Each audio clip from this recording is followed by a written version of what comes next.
England star Joe Root delivered the perfect response to his Australian critics by finally scoring a long-awaited Ashes century on their home soil.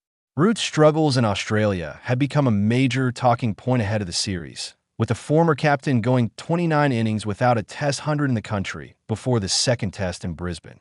Before a ball was bowled, sections of the Australian media were quick to target him. The West Australian labelled him Average Joe, calling him a hero in the homeland but a pretender in Australia.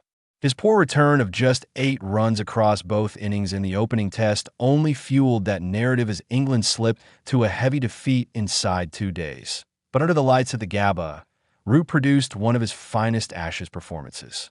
Coming in with England reeling after the early loss of 2 wickets in the opening 3 overs, the 34-year-old anchored the innings with a masterful knock, keeping England's hopes alive in the second Test. Root brought up his century with a perfectly timed shot to fine leg, leaping in celebration before raising his bat to acknowledge the traveling England fans who roared their approval. His performance drew immediate praise from former England captain Alastair Cook, commentating for TNT Sports. Joe Root has put the story to bed. Even Australia will have to admit he's a great now. A brilliant innings and just what England needed. Superb under pressure as always. England's best batsman ever, and he just gets better and better. BBC Test match special Jonathan Agnew echoed the sentiment. Joe Root has done it. What a fight it has been. Written off by the Australian media, but he has battled so hard for this.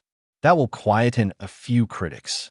Ahead of the series, Root had been keen to downplay talk of chasing a first 100 in Australia, insisting his focus was entirely on benefiting the team.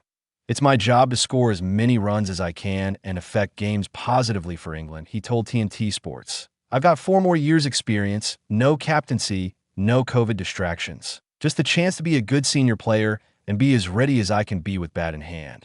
He added that the tour was never about personal milestones. It's about doing something special collectively. It's about building the partnerships that set games up and help chase down targets. If I play the way I have in recent years,